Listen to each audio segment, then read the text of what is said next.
Today we have Dr. Bridget Mitchell.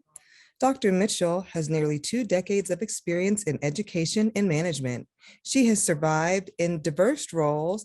She has served. She's also survived, but she has served in diverse roles that include Director of Early Education, Assistant Director for Center of Multicultural Leadership at the University of Kansas. She is a tenured professor and assistant to the Secretary for the Kansas Department of Health and Environment and the State of Kansas First Minority Health Liaison. More recently, she collaborated with Georgetown University to examine the effects of trauma on preschoolers of military families. Dr. Mitchell is a faculty member at the Department Chair of Early Childhood Education with Colorado Community Colleges Online. In early 2011, she launched an education management consulting practice providing support for preschool to post-secondary educational entities. Dr. Mitchell holds an MBA, an MA in Human Development, and BA in African and African American Studies from the University of Kansas. She also holds a Doctorate of Education in Higher Education and Adult Learning from Walden University. Her dissertation topic examined how early childhood teachers manage challenging and disruptive behaviors in preschool classrooms. Dr. Mitchell is an active member of Delta Sigma Theta Incorporated. She is a member of the Colorado Springs chapter of the Links Incorporated. She also volunteers her mediation services for underserved citizens at the El Paso County 4th Judicial District Small Claims Court. Thank you, Ms. Mitchell.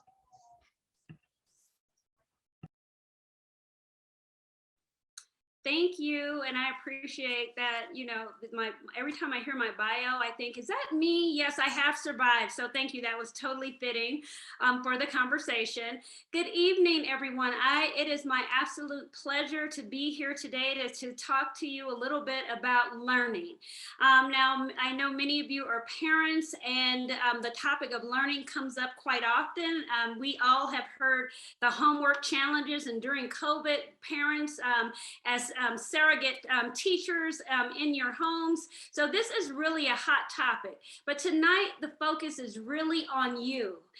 Yes, you as the adult learner. And so I just want you to put that at the top of mind, that to consider how you learn, because it really is indicative of how you navigate the world. And by understanding who you are will help you in supporting your children. So tonight is all about you, and learning is a lifelong pursuit, which all of us are engaged in daily. So how does who you are impact how you learn?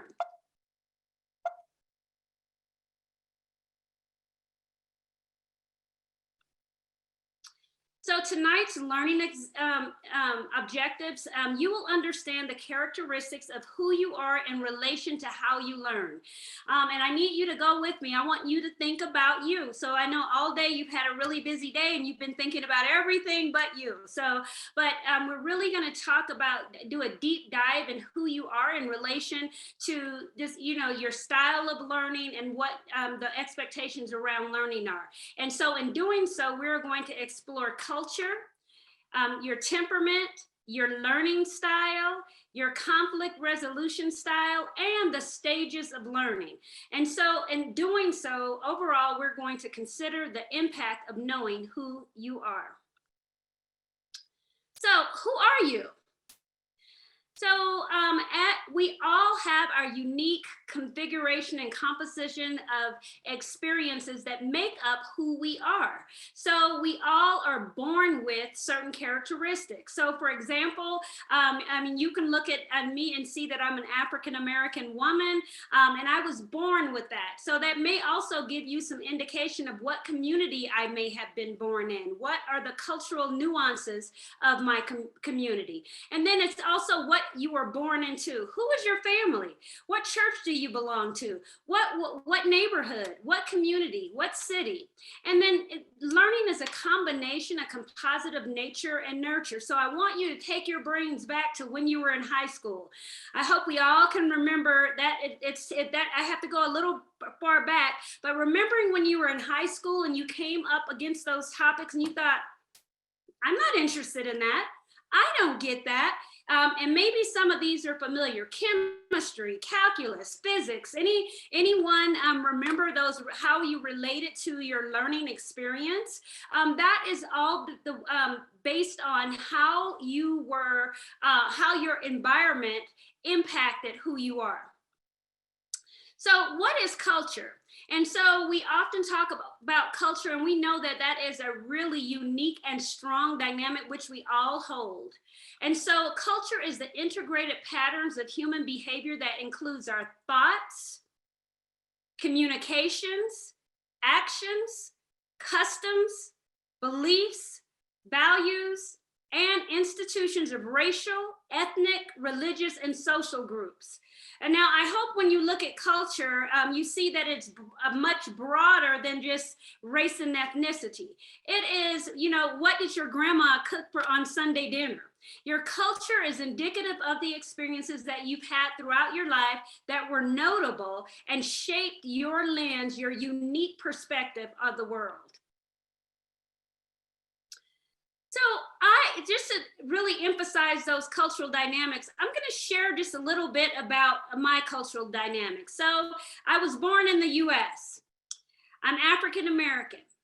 I'm a European, Native American, female, educator, classical vocalist, married, a mother, Midwesterner, pet owner, blended family, first generation college student, and urbanite. Now, I want everyone to take a 2-second pause. Look at me and think of the ones that you could identify really quickly. So African American female, right? So we turn our cameras on, we all can see these characteristics, and we can make assumptions about who we think a person is, or who we think the folks are that we work closely with. Well, the interesting nuance is many of these characteristics you cannot see. You cannot tell that I am a classical vocalist. And I'm sure my dog will bark later today. Yoshi shows up at every engagement, but otherwise you wouldn't know if I was a pet owner. And I want you to think about that in relation to yourself and in relation to when you are navigating a new training, or you're trying something new, or you're incorporating a new practice in your already really busy repertoire we call life.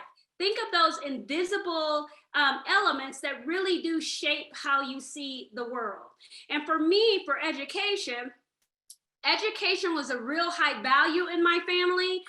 Thus, I am really tied to formal education. Think about your own family, your own experiences, your own community. What are those things that you hold really closely in relation to thinking about learning and education, even this lifelong pursuit that we are often on, you know, our journey of life where we're learning every day? Think about those. Oops. So now, who are you? And I'm going to just give a pause for 60 seconds. And I just want you all to just think about who you are. And then jot down some descriptors. And maybe if you can share a few of them in the chat. And if someone wants to read the chat, just call out a few. Who are you? What are those invisible characteristics that are indicative of your culture? What can't I see about you that really informs how you learn and what your thoughts are about learning? Dad, political, Puerto Rican, Haitian, cat lover, South African, fixer of things, military brat. I love fixer of things.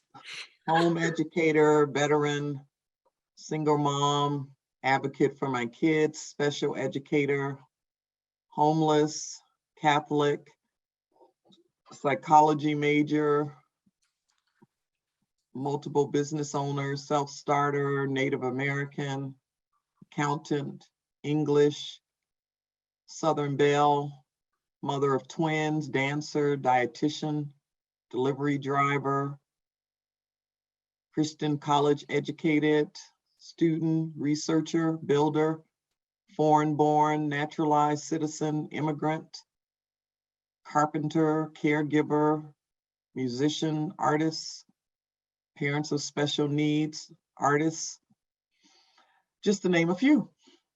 Wow. So that is incredibly impressive. I'm smiling because I have goosebumps. All of these things are some of your cultural dynamics that everyone may not know about you, but they're really critically important as you navigate the world and learning something new. So think if you're taking on a new project at work, or even if you buy a piece of IKEA furniture. I'm just going to call it out. IKEA furniture is a learning curve.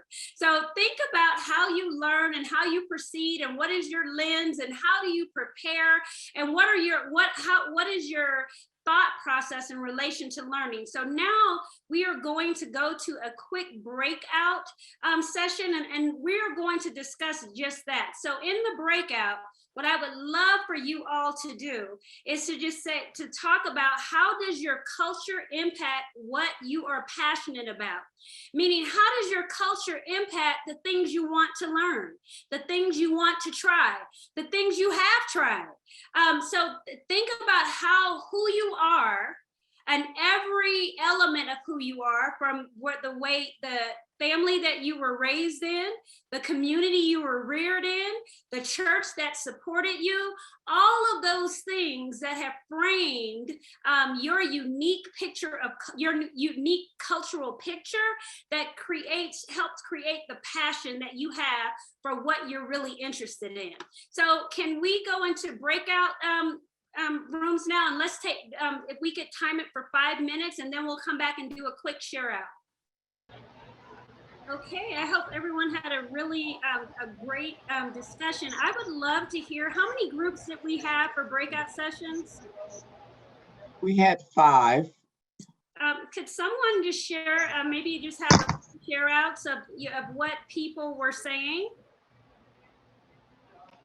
Who would like to share? Feel free to unmute yourself. I was in group 4, and some things that I thought were like cool and different and interesting that they talked about with culture were just different than even just like race. Just saying like things that how they were raised, like homeschool, different ministries that they are, even coming from different countries, coming to America and realizing the different culture, college. So I thought that was cool that it was deeper than just skin color for culture. So I thought that was good. Yeah, and I think that's really, now just translate that to your children really quick. So think about what your expectations are of your children. It's often really parallel to your own experiences with education and those set expectations culturally that you developed. For me, I'm a perfectionist, and it's not because I was born a perfectionist that was the expectation set in my family to get all the answers right. And so that translates to me in my adult life, a perfectionist, get everything right. And so all of us have a little bit of that carries on, and we don't often think of the through line as we're parenting and supporting our children. And sometimes you think, oh my gosh, I sound like my mom now. I sound like my dad now because I'm saying the same thing to my children. But no, it's because those were those sticky lessons that you learned in relation to education. We have time for one more share out, and we'll have lots of opportunity to share. We've got a lot to talk about tonight. One more share out. Please feel free to unmute yourself. I was waiting for somebody else to go, but it's all right. So our group, I think it was group 3. We had, it was interesting because we were talking about like one person, referred to themselves as like average white guy. Um, but then he talked about liking hunting and fishing and whatever. And it was interesting because you could have somebody that's another average white guy from like a totally different place, like New York City was the first thing that would come to my mind, that maybe their culture wasn't hunting and fishing and camping and the outdoor stuff. And then we had somebody else that shared about food, how she married, when she got married to her husband, she had made pot roast and her husband separated everything out separately, and her family was very interested in like trying all the kinds of different foods, and her husband was very much like meat and potatoes, this is what I like, I don't like food touching, to get, like the things all separate. So that was a couple different examples of how culture has affected us in our lives. And I love that average white guy. And the reason I do, because it's our books, our covers can be deceptive, right? You cannot know my entire story by looking at me. I don't know your entire story by looking at you. And so that's the beauty. If you don't take anything else from this conversation, that is a really strong lens to say, the people I work with, the people I study with, the people I train with, you don't know every element that is indicative of their culture. And so this could be a really cool experience. So every opportunity with another person working on a project or and collaborating together can be a very enriching experience, because it's an opportunity for reciprocity to share, that you're who you are in relation to what your thinking is, and especially with idea generation and problem solving. So thank you. Dr. Mitchell, there was one additional comment that was in the chat. It was really interesting to see how much our passions come from our family's experiences, the ideals of and the ideals of her family. Yes, isn't that interesting? I want you tonight, when you don't have anything else to do, to think about yourself and think about the things that the people around you were really passionate about. You'll find that you hold some of those torches as well. And so you find joy and satisfaction and excitement and some of those same elements that those around you shared. And generally it's because that's an opportunity for the value sharing. It's really important to someone you care and love about. So it's really important to you. And so now I'm going to ask you again to shift your lens. Think about you supporting your children, right? So some of you have children who are like, Mom, I'm going to go out for soccer because this is really important to you. Because you were, a star soccer player. And so I know that you want me to do this. And I love it because you love it. So that transferability of passion across generations is really, really significant. That was a great point. Thank you for bringing that up. I forgot one. There was one it goes along with that. There was somebody else in our group that had shared that they grew up in a family of ministry that was interested in music and art. And it was really interesting how today they're musicians. She married a musician and her family is full-time ministry. So that was goes along with, how it like shapes who we are and, whatnot. It was interesting to see that they were impacted by what they were shown in their home. And I think that's really cool because so we're talking about the legacy that you hold from your family, but guess what? You're gifting this to your children as well. So this is a whole nother lecture, but what are you gifting to your children? What are those passions? What are those beliefs? What are those ideas? And it's still that we're talking about really those positive lenses on education. But when, mom or dad say, I hate school, what do you think is transferring to the children? It makes it more difficult for them to embrace their learning experience, because they're like, my mom doesn't like it. Why am I going to like it? So that's just some food for thought. But yes, thank you for sharing that. And I think that's so cool, a family of musicians. So now what I'd like to talk about that, and you can think about yourself, but then in relation to your children, this is really fun when we kind of, lay it against our kids. But what are those environments that really support how you learn best? And the way that we do that is by looking at your temperament. And so temperament are those natural intentions that we have. They're just part of who we are. They're how we react to the environment. And this is always a really fun topic, because when you do it as an adult, then you can think about your junior high age child sitting at the kitchen table cramming for an exam the next day, and you start thinking about these elements. You're like, wait a minute, no wonder that wasn't working. All of his conditions are not met. So it's kind of like, having your car ready for when you go on the vacation. So you got your gas, check. You have your oil, check. The air conditioning works, check. I mean, so you're thinking about all these things. And the first element of temperament is your basic body rhythm.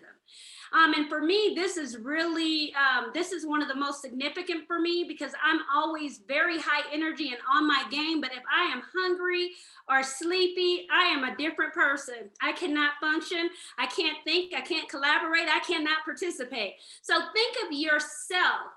What does it take? What do you need as far as that basic body rhythm? Is it a specific time of day that you need to eat? I know everybody's talking about intermittent fasting, but some people would not make it if they couldn't eat before 11 o'clock or after 11 o'clock. So what does it take for you? How much water do you need to drink during the day? I think Deborah mentioned that it's meal time for some folks now. So, and please enjoy your meal, because you don't hear me if you're hungry. I hope everyone is getting this. If all of our body rhythm things are not attended to, guess what? You're incapable of learning. The next is activity level. What is your degree of movement? So we all know that everyone has their own groove. I have a relative that walks so slow that I feel as if I'm going to trip, keeping in pace with that person. And so that's her natural groove. That's her level. She's always even keel. Myself, I'm high energy. So if there's a project, if I have an instructor like me, I'm going to get an A, because I'm going to feed into that same kind of energy. So think about yourself. What is that degree of movement? Can you sit? We're in COVID, where when everybody was sitting down. I'm actually standing up in my office now. It is impossible for me to be 100% if I'm sitting down. What about you? What does it take? And so accessibility, ease of approaching new people and situations. So how do you blend in? So when you meet a new group, are you kind of like, hi, and hope that other people come up to you and greet you? Or are you like me to say, hey, I'm Bridget, I'm here, what's going on? What's your style? Because that's your approach to learning, right? And so that I think that's akin to who's at the front of the class and who's at the back of the class. Can anybody relate to that? Those people that walk in the room like, I'm sitting in the back of the class. Those people have a really low threshold for accessibility. They want it to be gradual. They don't want to be really up close and personal, where I am almost sitting on my instructor's lap. I want to be so close. So what does it mean for you? And then descriptive expression, the degree of effect that when you're pleased or displeased. Now, are you a person that in learning, when you're working with a collaboration on a team, that you just kind of like, and we're going to talk about conflict a little bit later in the presentation, where you're just like, oh, I'm not going to say anything. I'm just going to let that go, and I'm just going to go home because it's going to happen anyway. Or are you like me? So nobody's going to want to be collaborating with Bridget. I'm like, nope, that's wrong. No, I don't agree with that. No, and everybody knows about it, but I want to play. Let's do something else, because I want to play. So, and then what is your mood swing? Your degree of negative and positive effect. How do you approach learning? Is it like, man, I got a new job and I have this training for 3 months. This is just gonna, I can't believe it. Or is it like, I have this new opportunity, I'm gonna learn something new. This is so awesome. So thinking about your approach to learning, and I see a hand up. So who has a comment? And I'm sorry.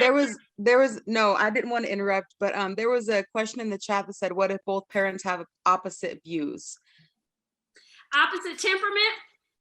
Opposite views, like whenever this was from the last slide, I believe, whenever we were talking about like what your kids learn from you or pick up from you, how the how that is, but what would happen if if both parents have opposite views? Okay, so that's in relation to culture. So that's a great question. So let me go back to that. So even though you're, and this is could be a whole lecture, but even though, you're in, so think about your own home when you were a child, and so you are in immersed in very different dynamics in the environment. Every person is going to pick up different characteristics. And so I am from a family of 5 siblings, 2 parents. All of us have a different lens on learning, different temperaments. So just know that even though there's an environmental factor, every human being, that's why we're unique. Every human being is going to take on different characteristics and have a more of an inclination for one way or the other.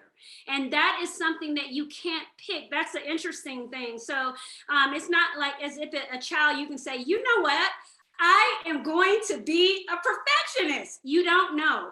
So it's those things that are sticky, and by sticky, what I mean is that you've had so much experience and exposure with the same concept or same belief or the same value that it becomes a part of your natural repertoire. So that was a great question. So the question, what if they're both parents have different views or different approaches or different, guess what?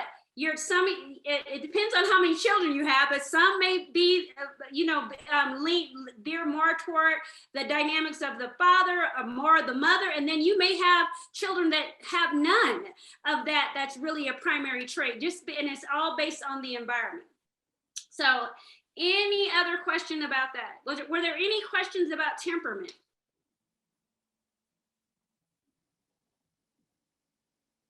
Okay.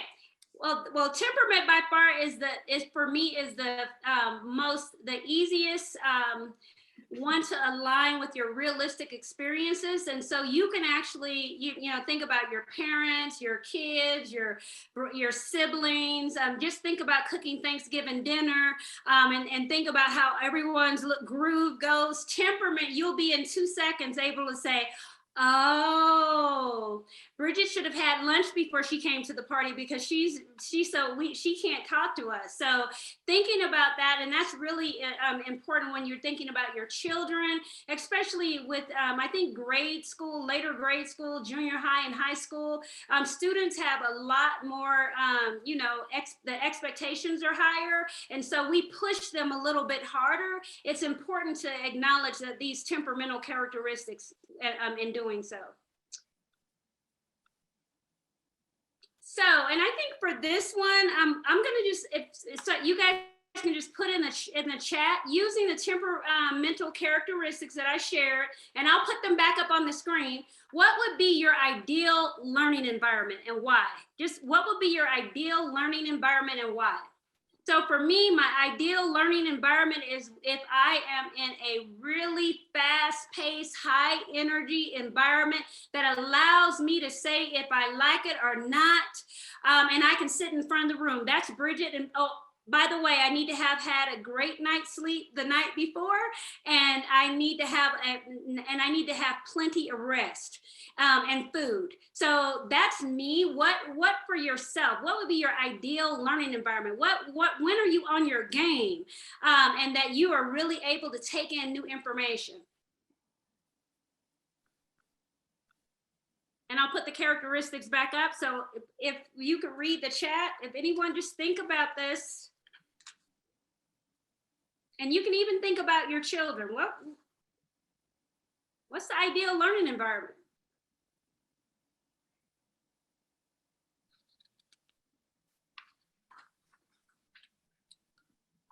Are there any in the chat? I can't see the chat.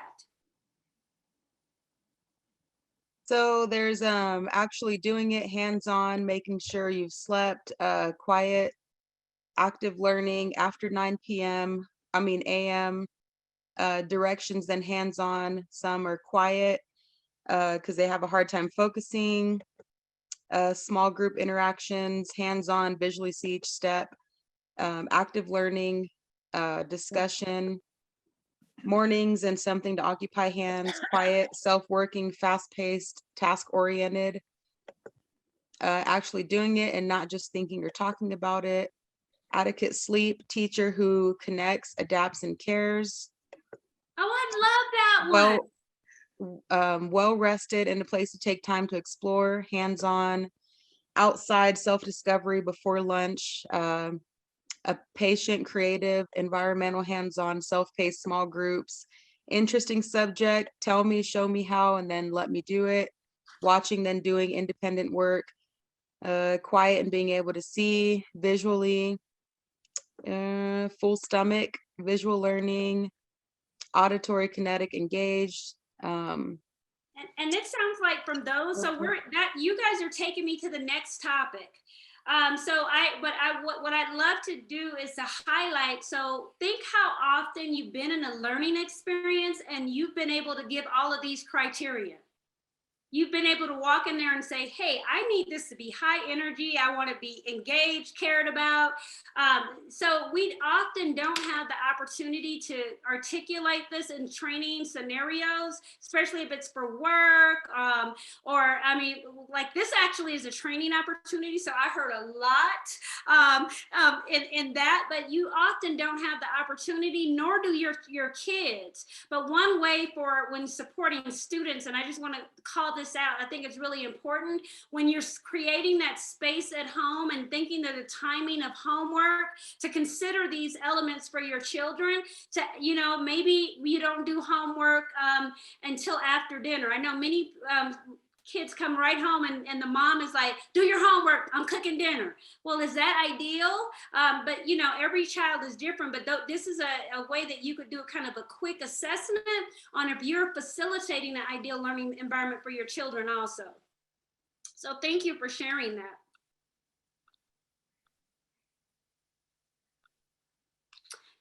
So now, and many of you, you were peeking at my presentation, so you already knew what I was going to say. But many of you have really kind of touched on some of the different ways that we learn, our learning styles. And the styles that I'm going to share with you this evening are Howard Gardner's multiple intelligence theory. He says that we all learn across different modes, and everyone has their own unique mode. And so I'm just going to go one at a time. And as I'm going, think about when you hear you, just jot it down. Oh, that's me. That's me. That's me. I want you to find yourself. And then so that in our conversation later, you'll be ready to kind of explore that a little bit. So the first is spatial. And this deals with like the spatial judgment and your ability to visualize with your mind's eye. And a lot of artists have this capacity. A lot of those really brilliant, people have this like really spatial context and they imbalance. And so I am actually a quilter.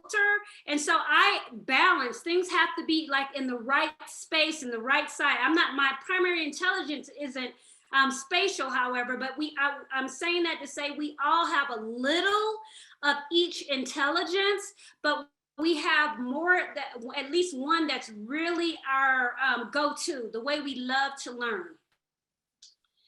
And so linguistic, this area has to do with words, spoken or written. Now, this is my love language. This is the way I get everything. I can read 8 books, and I can, and so I remember when the iPhone first came out and there was no book to it. I was so confused. I'm like, how do they give you something and there's no book? Don't you have to read it before you use it? So think about yourself. So how are you? Do you prefer to have the instructions? And I saw a lot of IKEA lovers in the chat. So I know some of you really love instructions. Maybe linguistic is your style. Logical, mathematical. This area has to do with the logical abstractions, reasoning, numbers, and critical thinking. So you're always considering. You're always thinking, how so? And a lot of the people who are logical, mathematical, they often say that doesn't add up. They're trying to create some kind of sense of order with the world. And so they learn in that way. And so when they are learning new information, if it doesn't have a specific order that they can wrap their arms around, it's really difficult to understand.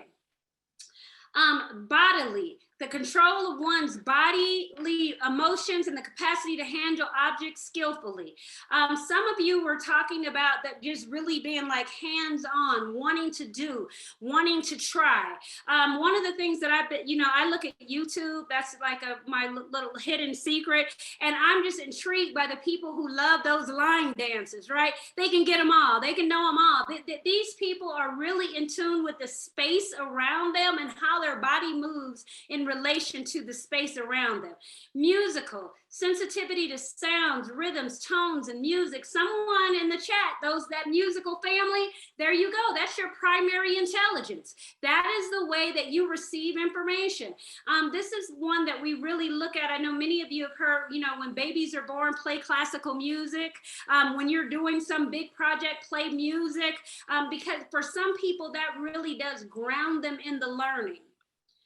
Then interpersonal, the ability to understand others. And some people are just able to, and they only want to. They are the people that knock on your door and they have the picnic basket and they want to just talk about, how to change the channel. You ask them a question, girl, I'm gonna be right over. I will be over, because they need that connection. They want to connect. They want to hear from other people, but they really want that human relational aspect to learning. And this is really important because for our children, again, I'm bridging the where you think about your children. Those children who the teacher says, well, they just can't pay attention. They talk too much. They're probably this interpersonal. They want to connect with other people, and that's their primary way of learning.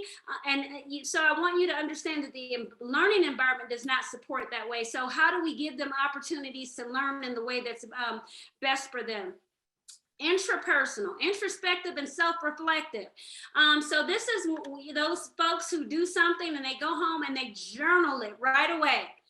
They are figuring it out. They're making it to say, they're like, you know what?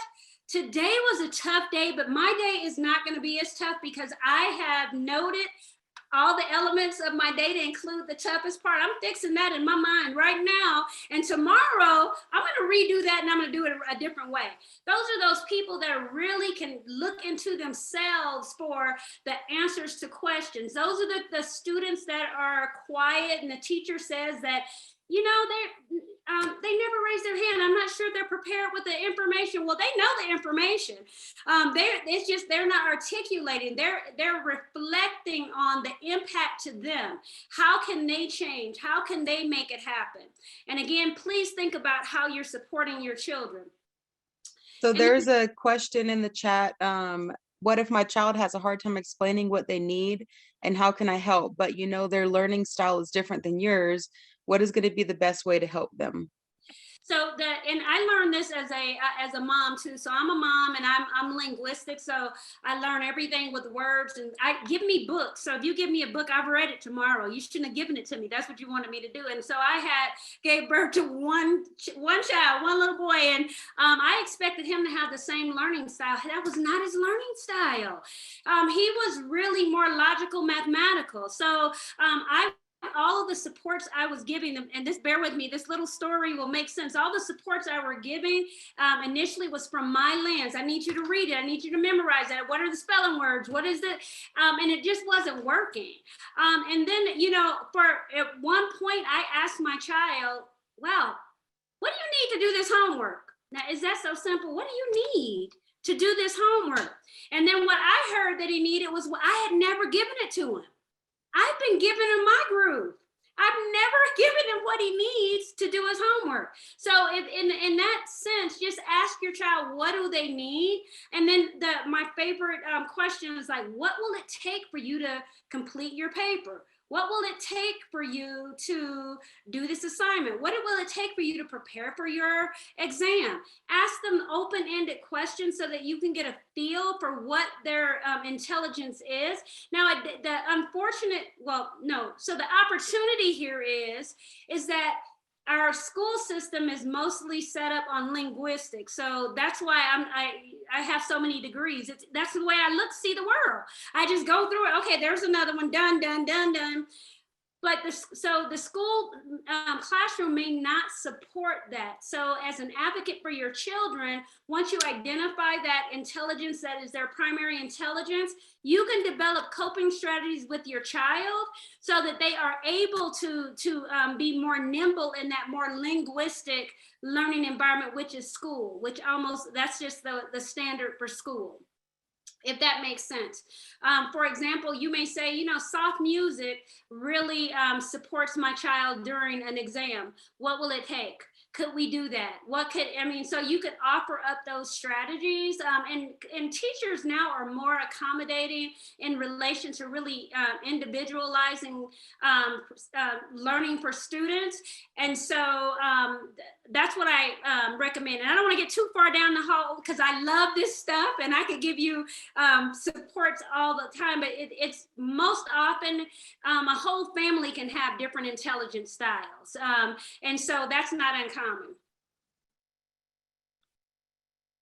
So now everybody's been jotting down, you found yourself, you saw your picture by one of those and you know who you are.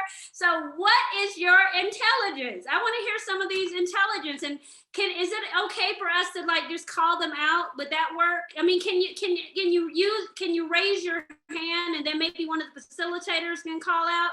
Because I can't see everyone. Could we do that? Would that be more orderly?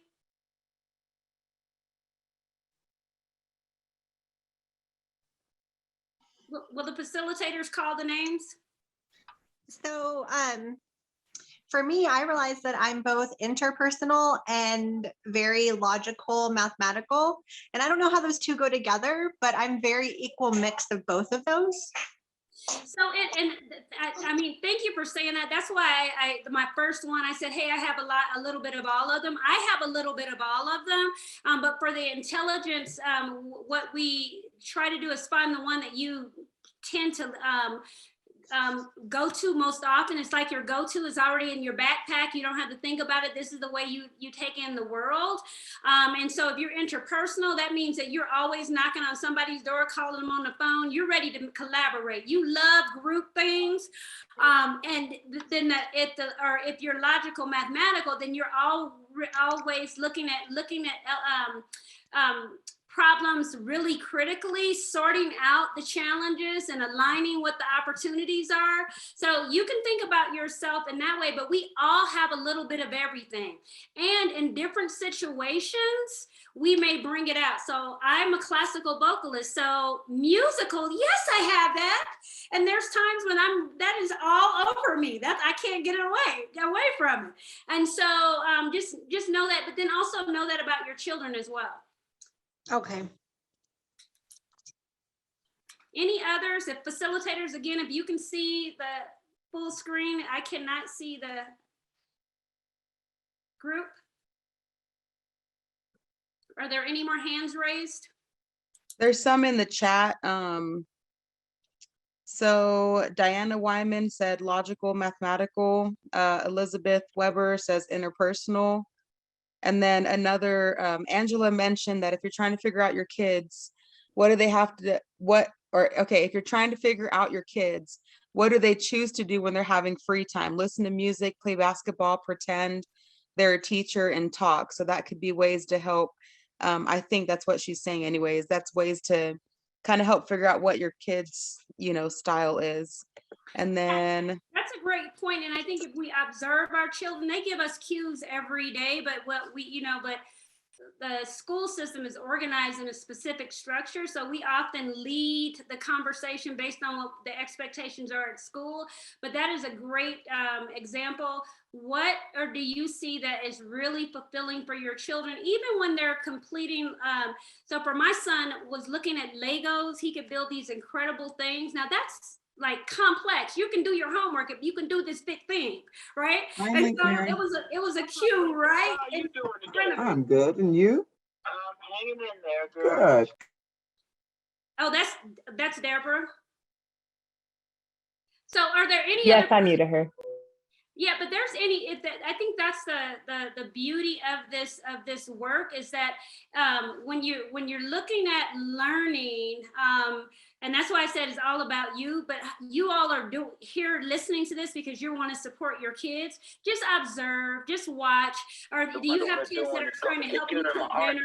What is it? What does it look like? What are they doing? So that's a great observation. So any others? There was a Yolanda Searle is logical interpersonal, Laurel Ann linguistics, logical interpersonal, Sierra interpersonal linguistic, Katie Toms spatial, logical mathematical, spatial linguistic, spatial kinesthetic, and naturalistic. I feel like there's just a mixture of everything, really. And that's a great summary. So as we move on, just know that the people that are working right next to you and the people you live with, everyone has all of these different configurations. So even like your best friends, your brothers and sisters, and so everyone has a different lens on learning, and that's a good thing because that provides opportunity for us to be creative. That's why we have art. That's why we have music. That's why people write books. That's why people build houses. Are you seeing what I'm saying? We need all of these for the world to be really incredible. And so just in relation to adults, I just want to just go really quickly kind of why adults learn. And this is really important because for adults, and we don't have our mommy and daddy saying that they hope that we do well on our math test. So we don't have that kind of motivation to learn. But why do adults learn? And this is really important, especially for those folks, I think in the earlier share out, progression in your career, all of those elements will require to learn more. That's just life. So the first is self-concept. A person is more mature. So it's kind of like, for those of us who went to college in person and not online and undergraduate, you went to college, it didn't work out, and then you went back to college and you were a straight A student. You were you had a sense of readiness to learn something new. And then as you mature, then you create like this reservoir. You have the resources in order to learn. Going back to that undergraduate college student, instead of thinking about, man, can I afford these were my thoughts as an undergraduate. Can I buy lunch on campus today? You're not thinking about all of those elements. You now have the resources. You surround yourself with the capacity to be able to be successful as a learner because those environmental needs are met. Then again, the readiness to learn. You want to do better. You want to get another degree. You want to get another certificate. You want to coach your kids' basketball team. You want to, like I love quilting. You want to quilt a quilt for your sister for Christmas. You have this deep desire, and it's intrinsic. It's not extrinsic. No one else is driving this. It's coming from you. You are ready to do it. Then you have an orientation to learn. And so this is when the time perspective changes from a postponed application of knowledge to immediacy. I need to know this. Okay, my job is changing tomorrow. They're changing. Okay, this killed me when my job transferred to Google. Oh my goodness, from Microsoft. Ooh, I needed support. So there's that orientation. Oh my gosh, I need to shift gear. So there is a need for it to happen really, really quickly. And you have a motivation to learn. You want to learn. You understand the value of it. It is not like a high cost endeavor where if I don't do this, then I don't pass a course. If I don't do this, then I can't drive my car or whatever. There's really this natural inclination to want to know more about something. And it could be anything. I'm using the example of your work, but many of us have really robust hobbies, things that we just love, our passions that we talked about earlier.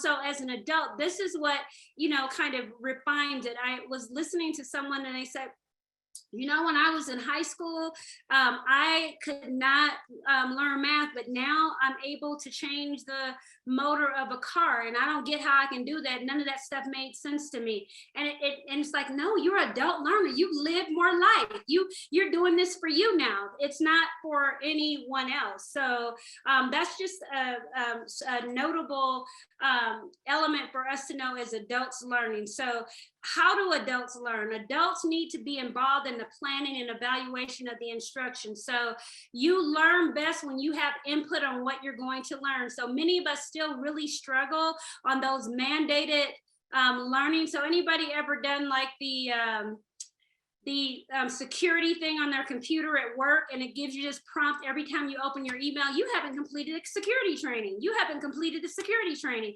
Well, I don't know about you. I do it the last minute at 11:59 p.m. before the deadline, because I'm like, I don't want to do that. What is that about? I understand like the big picture, but for me, immediately, it's just not really like in my, the scope of planning for that moment. And then we learn through experience. Someone said that, I think a couple of comments said that, including mistakes. And I really believe that failure is the masterclass for excellence. We as adults, it's not the stakes are not so high that if we have a little flub, if I sew a square on the quilt a little sideways, it has character. Nobody's grading me on that. That's just my little character square. So it's just, and my next square will be a little straighter, right? So understanding that we do things by experience, that's how we learn. And then adults are more interested in learning the subject that have immediate relevance. Why is this important? Why? What are we doing this for? So I know I'm in a training right now, just to self-profess that I'm in a training. I'm like, oh my goodness, it's going to be so many hours, and I don't want to do that. I want to do my work. I don't want that. So just think about that relevance is really important when we're learning. And then lastly, it has to be problem-centered and not content-centered. As adults, we don't want a bunch of information because we're grown-ups, right? We're grown-ups. We don't want a bunch of information, but tell me something that I can use. Tell me something that I can use. And I learned this really a great example. I was training a group of parents with young children.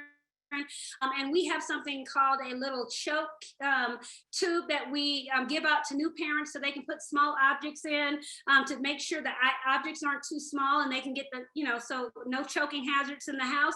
I had a group of fathers in that training, and my training was just really quick. Okay, here's a tube, and anything that fits in the tube, you need to get rid of because you have babies. And one of the dads came to me and said, oh my gosh, why can't everybody tell us it that way? All I want to know is how to make it safe for my baby.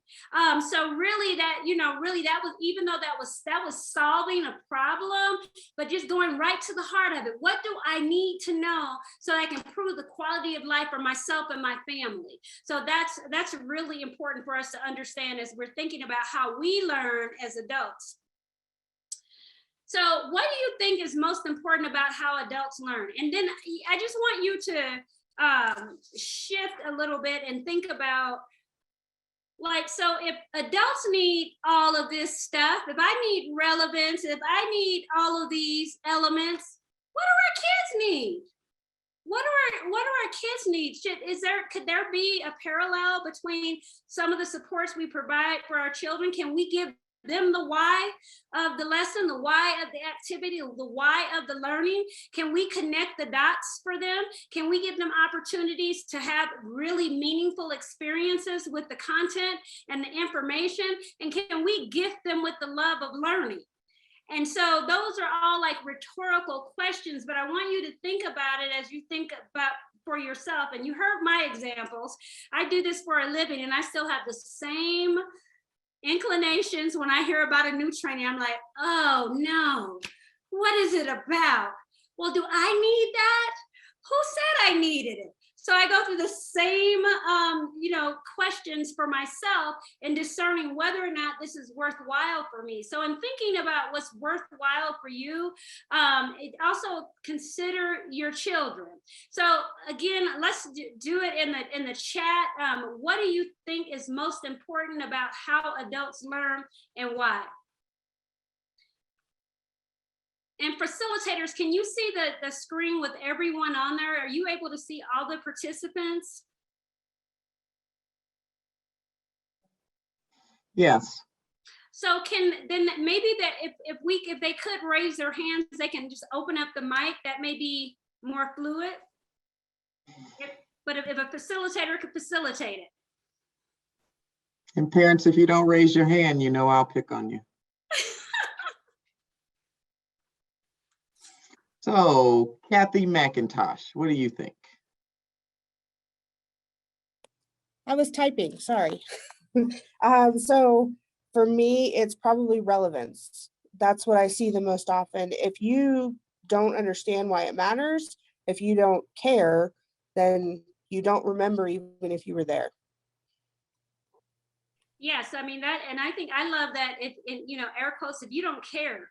So it's and the care is like not like deep seated. We know that we're going to do what we need to do for our work, but it's like that wasn't on my radar. That thank you for sharing that. Yes. Diana.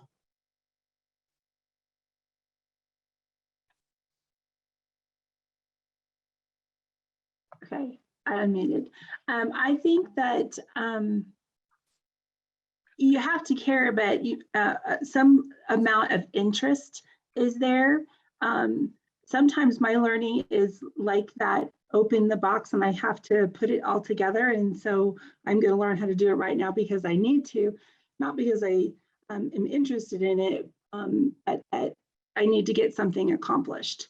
And so it's that need often. Yeah, so that kind of problem-centered approach. You see why you need to have that new learning. It is to support something that you're doing. Perfect. Yes. Yeah, I find that that's often for my children because they all learn so much differently than I do and have different needs than I do, that I need to learn how to interact with them and how to meet their needs in ways that I would never have thought of before, but I need to learn it. And so I seek out that knowledge from lots of different people, from therapists or experts in different areas, from their teachers and how they interact. So there, having that need to learn something and a good reason, like your kids, is what motivates me for learning. That is awesome. Scott has his hand up. I think self-concept is a big one, is, letting the learner actually be involved, self-directed projects, because with adults, we already have that, in whatever we, whether through schooling, experience, whatever, there's already a strong knowledge base that really just needs to be built on. Yes, I love that. So for me, that's really important. Also, it's just like that self-directed. Okay, you tell me what, you give me the problem, right? Which I get the problem. Yes, I'm on the bandwagon, but now let me try it myself. Let me do it myself. Let me figure out some stuff and then come back and have a conversation with you. So yes, that self-directed learning, so that you are really actively involved in the learning process. And that way you can also make those shifts when things don't work out. You are recommending ways to make those corrections. So yes, and yes. So yes, that's totally my style if you can't tell. So yeah. All right, so we have two more. We'll do Sheila and then Elizabeth. Hello, can you hear me? I think problem-centered. I have baseboards I need to figure out how to do, so that's a problem. So I think I'm just gonna YouTube that, right, and learn how to do it myself. So definitely motivated by problems to solve. Great. So I'm just imagining that both of us are on our iPads at the same time YouTubing, because yes, and 13-year-olds are excellent professors. I've learned that too on YouTube. So yes, self-directed, problem center. Yes.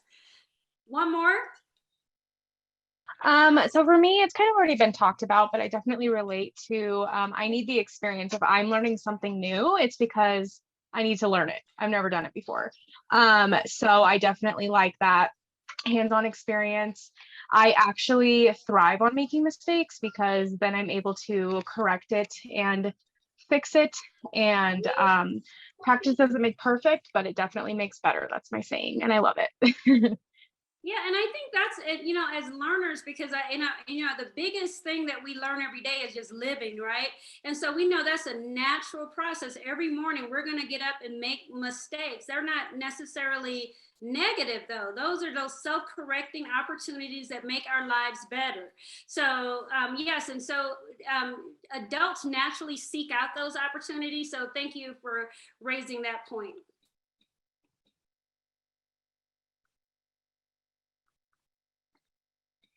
And how am I on time, Deborah? You're good. Okay. You got a half an hour. Okay, I have so much. I was so excited to be here today. I just thought I'd, bring a lot of topics for conversation. So now, again, so now we have our frame. We know our culture is really like infuses who we are, how we learn, how we look at the world. We have everyone has their unique configuration of temperament. We have our learning styles. We know how adults learn and why we want to learn. But how does conflict impact learning? This is a cool one for me, and I probably say that for every slide because I just love this stuff. But I want you to think about, so anyone who's a brother or a sister, so I'm the oldest of 5.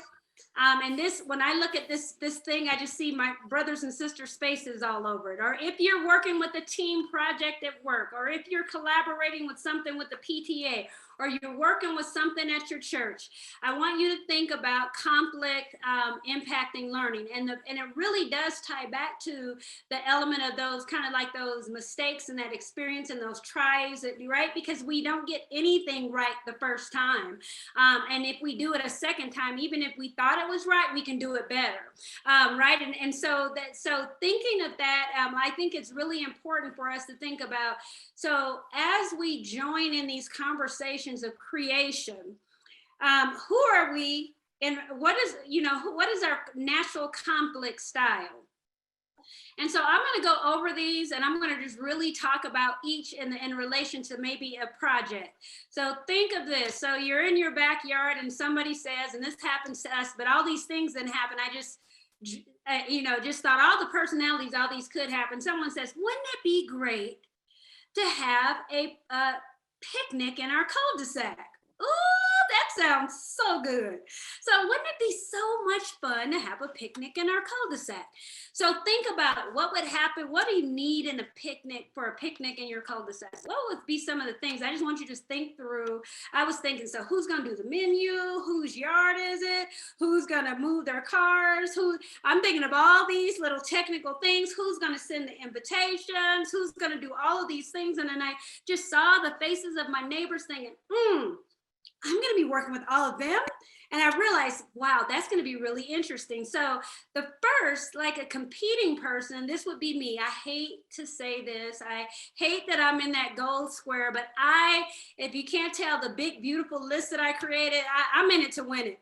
I am in it to win it. So I am self-professed perfectionist.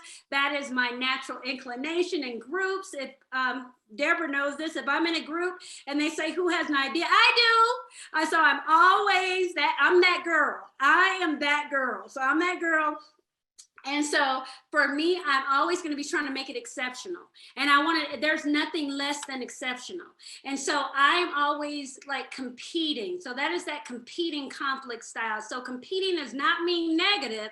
It just means that that is a really strong position in a conversation with group decision making. Does everybody understand that? That is a strong position because everyone else, I'm going to talk about the other ones, they're going to have some great ideas too. But when you're competing, it's always going to tuck to one side, decide to win.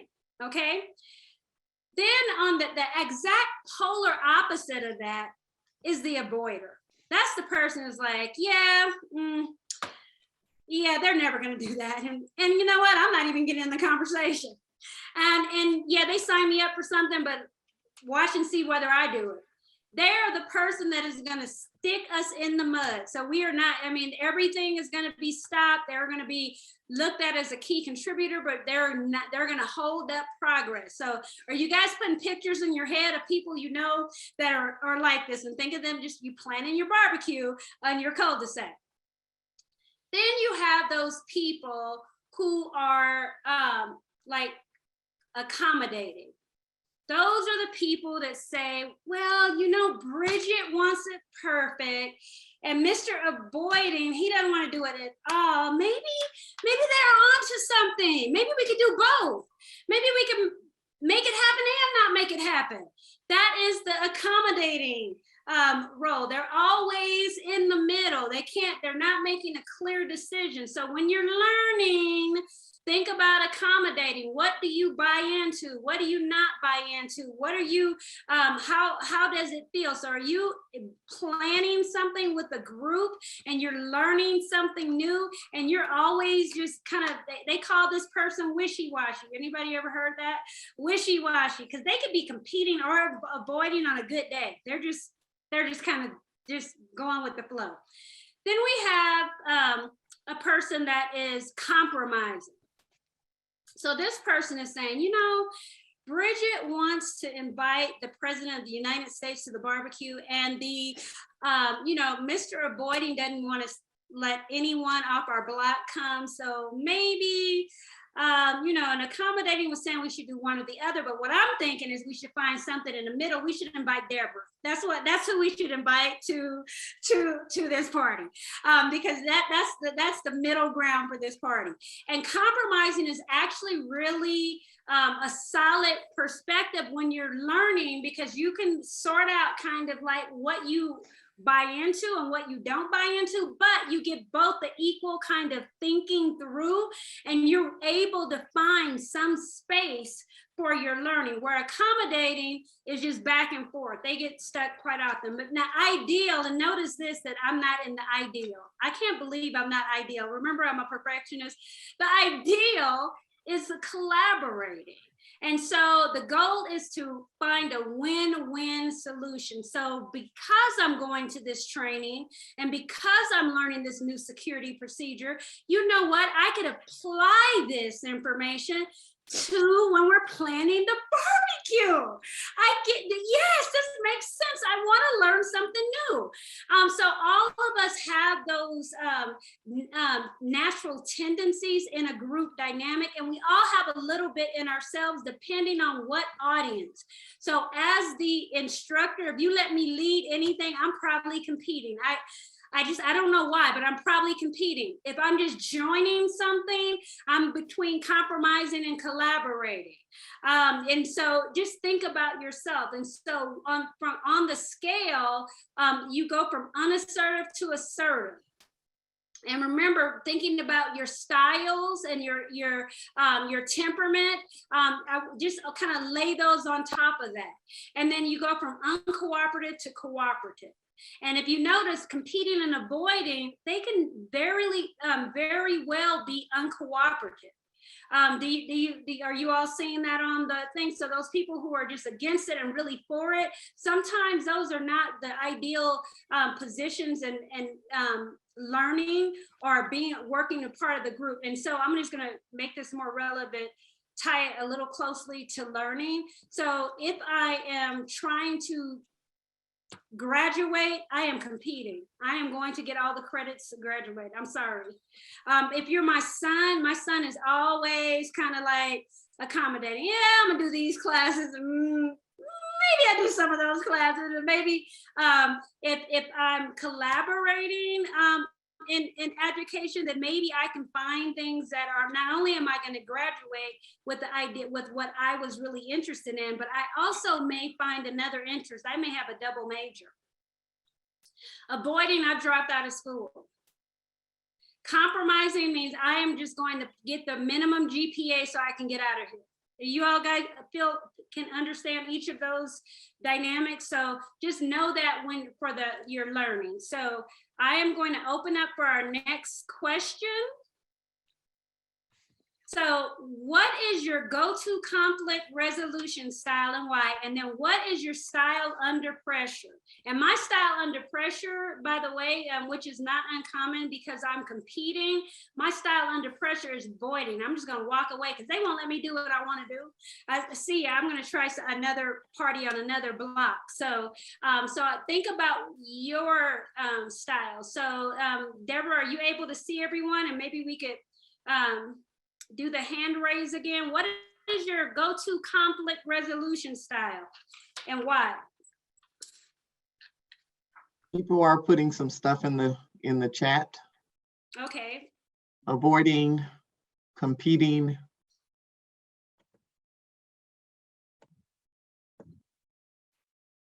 And so what does it mean to avoid? Remember I said the avoiding, you know, and that was an extreme that you drop out of college. It's just that you don't complete the assignments for the homework. You're just like, you know, whatever. I wasn't really invested in that topic. And then you go to competing where I don't care what the topic is, I'm getting all the points. Collaborating, compromising. Collaborating. Combination of collaboration and compromise. Yes. And think about your children. So now I'm going to slide you over to your babies. Think about your children. So when you are, if I'm miscompeting, and I just shared a little bit about my, parenting. If I'm miscompeting and I'm like, where's the A? What's going on? What?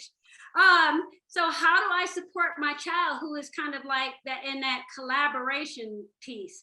Well, you know, you said that I could go to the ski trip with everyone, and you wanted me to get a B, but I got a C+. So can we talk about this, Mom and Dad? Can we just nudge that up? It was only off by a few points. So think about that. Think about your own child. And then, are there any others, Deborah?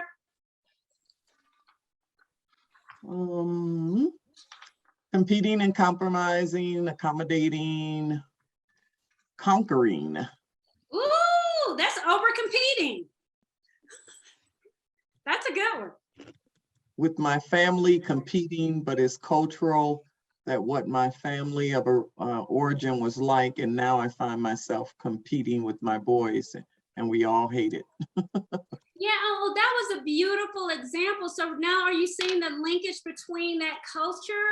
And so I think I said that you sometimes you go to bed at night and say, oh my gosh, I sounded just like my mom or just like my dad. These characteristics, these values and beliefs that we have are so ingrained that we can't help but manifest them with our own children.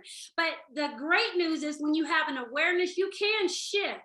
So while I say I'm competing, and I have a little grandson, he rules the world. I don't compete. I'm like, just, okay, do whatever you want to do. So I can be more lax because I'm conscious and cognizant of that. So just know that for that person, even though you see that and you're identifying it, you can make those little subtle shifts, and you can shift as a family by calling it out, by saying, this stuff is killing all of us. This is overwhelming. Let's try something new. I think we covered most of them. Okay, and I think it's also really important to think about what is the style under pressure, especially for your kids. So just know, even those really high achieving children, when they were going back to temperament, they had the best breakfast ever, and they've had enough sleep, and all the conditions are right, and they're doing amazing. They may always be like these, we say competitive children. They may always be on their game, but if the conditions change and like they're under pressure and too many things are happening at once, just know that it could impact how they deal with the conflict. And some kids can, walk away from an assignment. You're like, I can't believe you're a straight A student. You didn't turn your assignment in. What happened? That's under pressure. That means that I had the soccer practice. Remember, we had grandma's birthday and all of those things happened in the same day. I didn't know how to manage them. So this is what I did. So just know that when you're working with your children, but then also for yourself. And so we're almost. So there's a question in the chat. How do you champion a child that's willing to compromise when, sorry, I got to scroll down. Oh no, I lost it. Hold on. Okay. When you want them to win, or a child that only wants to win when they need to compromise sometimes? So I would say, in my example with my son, I had a, conversation with my son because I want all A's. Deborah knows this about me. I want every point, but I was in a conversation with my son and his teacher, and this was enlightening for me. It threw me off a bit, but in that discussion, because I want to empower my son as an advocate for himself, and I'm going to be there because I'm so competitive to be his advocate. So, but then in that meeting with the teacher, he said, Mom, you and I don't want the same things. Now, we actually, I strive for a C. That is, and so I say that to say that, kind of really hone into what your child's needs are, because they may not be at the same level as you are, but that does not mean that you cannot speak the same language. So if a child who is often compromises, then give them prompts. And I'm a mom, so I know what it feels like. No, you should always want to get it right. They don't want that pep talk. Just ask themselves, oh, so what are you thinking? How are you going to solve this problem? Well, I'm going to compromise. I think I'm going to do this instead of this. So when you do that, so what does that mean for you? So what do you gain by that decision? What, did you lose anything? Have you tried that before? Well, try it and let's talk about it again. Just leave it open instead of trying to force our kids into our mold. Again, that culture thing, guys. But I want my baby to be me. So instead of trying to force them into our mold, just kind of go with them, follow their lead, and conversations around that can support and nurture them, because all of those styles have value. And so everything that I presented tonight, we all have elements of them. And so there are times when you should walk away. So if you keep putting, I can't think of any time that you can just give your money away. But if I'm giving my money away and I never get a return, I need to walk away. That's avoiding. No, that stop's not for me. So there's times when I need to compromise.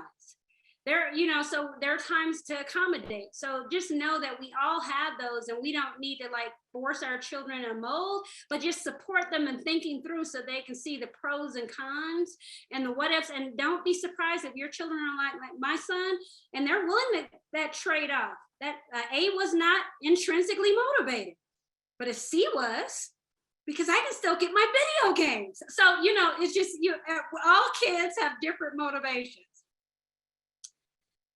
So now I think this is our last full topic. And so Cole has experimental learning, and this again goes back into how adults learn. And I just want to really emphasize this component, and that there are many great theories, and often we don't think them through because we're just like, yeah, well, whatever. This is the way I am. But I think it's important to have a consciousness of who you are as you navigate these learning opportunities and learning experiences. And then many of you, like I always do, I love vision boards. I have these, aspirations. Bridget, you're going to try this. You're going to try to ride a bike. You're going to try to do this. And so whatever those elements that you're looking to do to improve yourself, or the capacity capacity of your family. It's important to think, really think about these. So, and this theory really talks about experimental learning, and we've talked about this a little bit through all of the other content we've covered this evening. We learn by doing. Adults, I mean, we learn by doing. We want to touch it. We need to just have some connection to it. And he says that there's these four areas of experimentation. The first is concrete experience.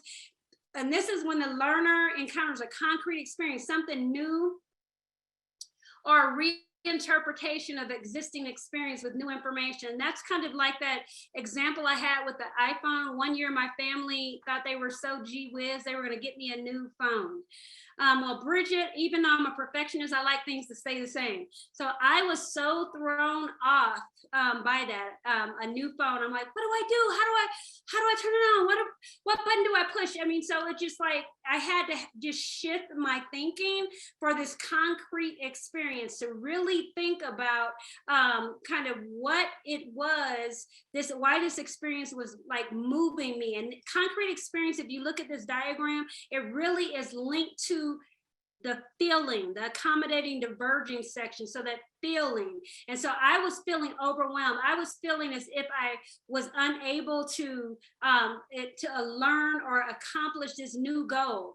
And so, but this is really important because oftentimes when there's something new, again, it could be you started a new job and you have training, even if that's hands-on training, it's something new. It's a change from the way that you proceeded before. It can cause a shift in that learning cycle. And again, it's that feeling. It really evokes like uncertainty. And I said, like, because that's my feeling when I'm in a concrete experience, something new, I'm like, who changed it? Wasn't it like this yesterday? And in our ever evolving world of technology and information processing, and during the pandemic, the way we work, the way we shop, everything changed, right? And so we had to like really reintegrate what we knew to what is now. And so that is concrete experience. The next is reflective observation of the new experience. And this is when you reflect on the new experience in light of the existing knowledge. So this is when you're like, for me, when we all work from home, you're just kind of balancing like, man, if I was at work, oh, wait a minute, this is work. You're constantly grappling with comparing it with what you know to be true and what the new reality is in your learning. And hopefully everyone can understand that. And we all have like that. We feel that with trying a new recipe. If you have, in my family, like sweet potato pie, but it's only one recipe. So, a couple of years ago, my sister got another recipe that was like too much for everybody, right? So you're still comparing against what you know, what was real, because when the concrete experience and the reflective observation, we're holding true that this is a reality. This really is a way of doing things that I knew before. And then abstract conceptualization, reflection gives rise to new idea. And this is when you're in the mode of learning, when you're over like, oh my gosh, who changed my cell phone? I did not want that. I mean, so what was that? Wait a minute. So with my old cell phone, I could do this. So maybe with the new cell phone, I can do this. When you just all of a sudden say, oh, you know what? Like, this is a totally new cell phone.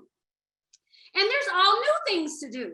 So I'm able to conceptualize a new way of thinking around that same idea. I hope everyone is understanding this with my cell phone analogy, but it tells us the cycle, and we do these unconsciously, really quickly.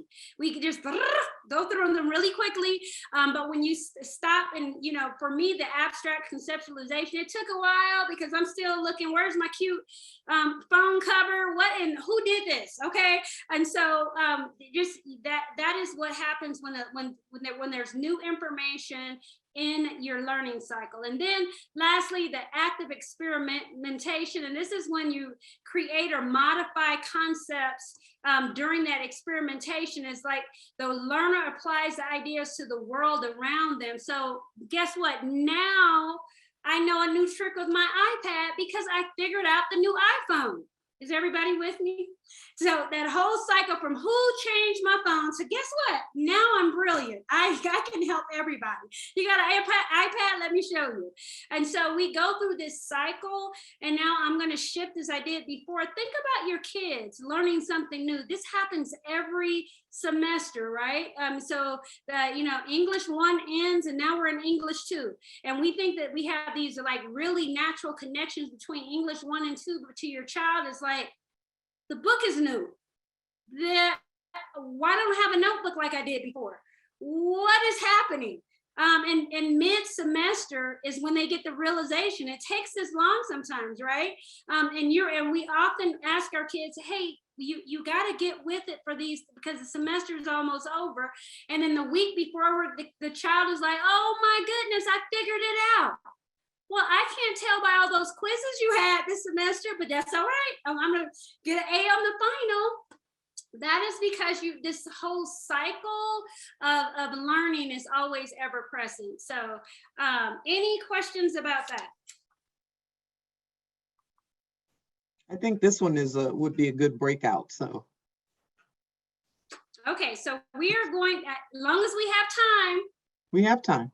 Okay, great. So think of when you have learned something new, anything, someone like took your cell phone because they loved you, anything, and discuss how you went through each of the levels, that we just discussed.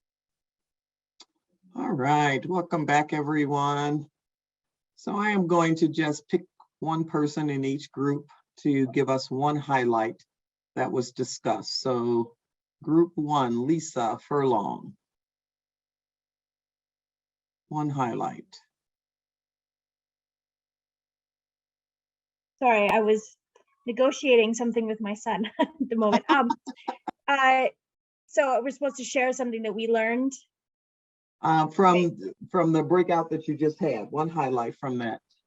Yeah, I think probably just like where we all have things. Sometimes they're small and sometimes they're big, but they're all something that we then we're trying something new, we're forced to try something new, and yet we just have to go through the process in order to really learn it and to then make it part of our life, the new normal for our life, you know. I like we that. can stand again. Yeah, I think that's a great point. Every time we learn something new, we've shifted our repertoire. So we are different every opportunity that we have to learn something new. So thank you for that. It's a nice sauce, Jeremy. All right. Group 2. Jenna.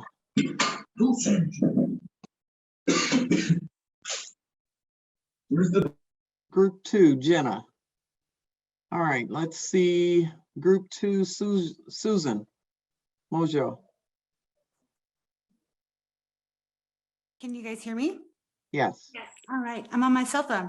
I think what I heard, I'm a teacher, but I'm also a parent, and all of us have jobs. We're all busy. We all have busy lifestyles. And sometimes we're focused on, let's just get this assignment finished. I know as a teacher, I was trying to finish up 3rd quarter testing today to get report cards done. But hearing parents and hearing this presenter talk about how there's so much more to the process, and let's focus on that process rather than the end product. So looking at the learning style, looking at how our children adapt, rather than just being focused on, let's just get this done.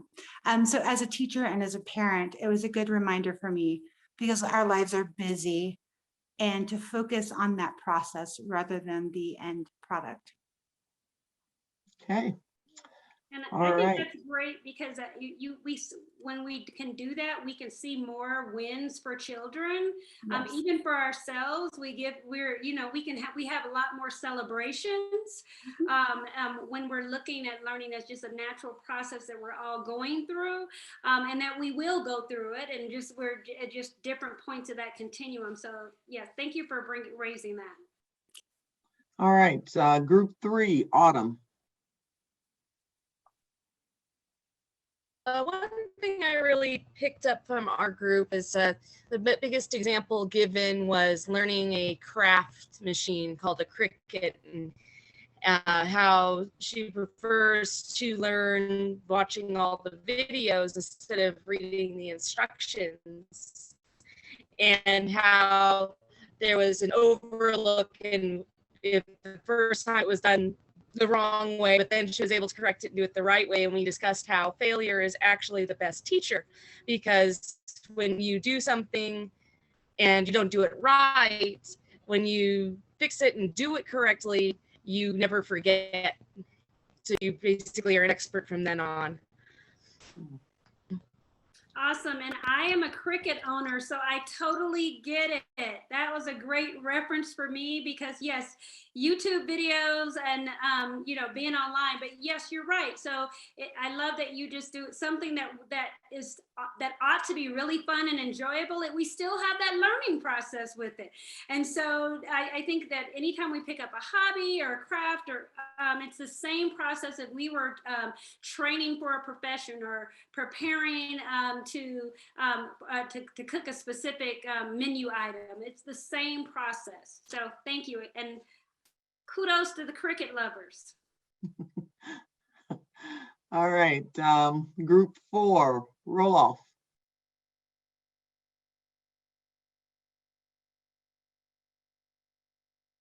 Had to find the unmute. So we were talking more about the process and the understanding and how much information we were learning at the time of information overload and trying to figure out exactly the process and so on. But one of the guys mentioned doing his taxes and having to go through and figure out, okay, so what do you want to do and what do you not want to do, and how, like going through TurboTax and actually seeing like how it affects what you do and what you don't do. And yeah, thank you for saying that. And I believe, and when you said information overload, I'm like, were they referring to this presentation? Probably, because as adult learners, this is a lot of condensed information. So for many of us, you'll have to take it back and dissect it and think, oh, I had a thought there, or oh, I can use this element of it. So that is another really, strong observation. And again, just parallel it to our children. When our children are learning something new, what is information overload? As adults, we can self-correct without like an obvious penalty, but often for children, that means, a missing assignment or they missed practice or whatever those things are. So by understanding and seeing this, we can help our children through those, that information overload as well. So thank you for that. All right, and our last group, Peter. I know it would be me. It's intriguing to me how, coming back to the very first point, how our culture creates our passions, and our culture gives us our values, and our values create our passions. We almost need to be forced into wanting to learn. It's when that new phone comes out, that new software comes out, you have to be forced. So I think I'm caught up in the at what point did learning become something that wasn't enjoyable, that we need to be forced into it? Whereas isn't knowledge, gaining new knowledge, the experience of gaining new knowledge should be a joy? So I'm looking at my family and the culture that I create in my house and trying to work out, how do we create a culture in my house where knowledge for the sake of knowledge is a good thing, rather than culture kind of seems to tell us to you gain knowledge to get where you want to be, but when you get there, you relax and you stop learning. Does that make sense? Yes, and I think your point is to the relevance. So when I'm having the most fun is, and I'm going to say two things. So the intrinsic motivation. So the example of the cricket, I got goosebumps. I'm like, ooh, I'm gonna get my cricket out. It's like it's something that I want to learn. That I have a lot of opportunities for selecting things that I want to do. Bridget, not that the world needs me to do.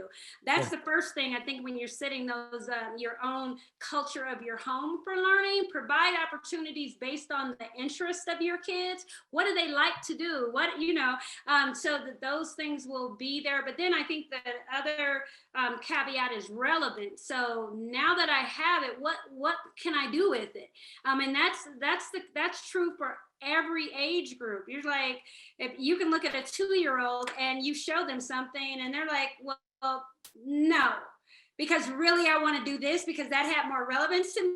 Your way, I don't know what you were doing with that demonstration, but that didn't work for me. So how can it be naturally integrated into and align with those interests, if that makes sense? But I do agree with you. Most of our learning, and I want to just say our academic preparation for the world, is something that someone else tells us we ought to do and how to do it.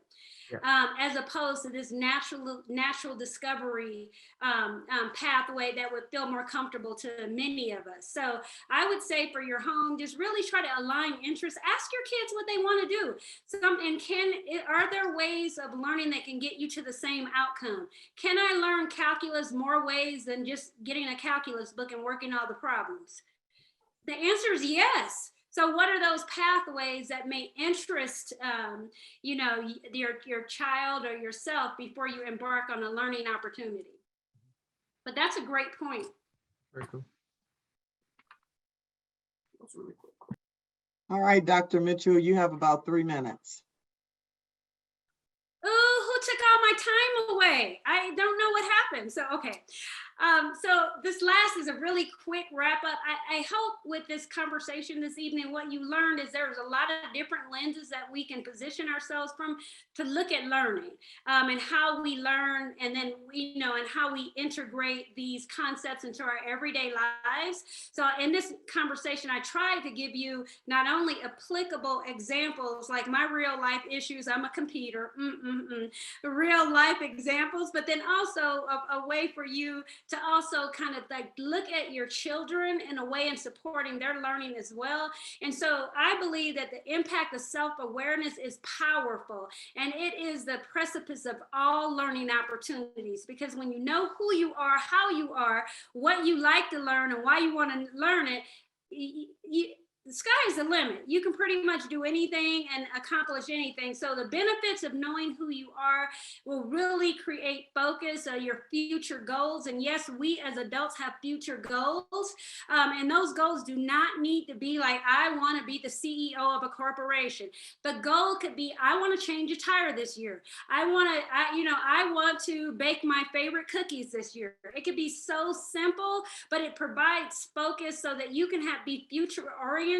And remember, learning is a lifelong pursuit. We're doing it every day, like it or not.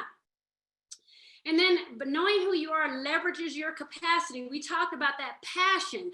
The reason I brought in culture was not just to talk about culture. I want you to understand your drivers. What makes you just goosebumps and so pumped up that you can't wait to try something else. That is your capacity. Leverage it. Accomplish the goals that you set forth for yourself. Again, I have a vision board. Every year I say, I'm going to do this, and this. Now, I do them all in the same order, in the correct order, or get them all accomplished? No, but I'm able to leverage my capacity. I know what I can do, and I know what I hope to do.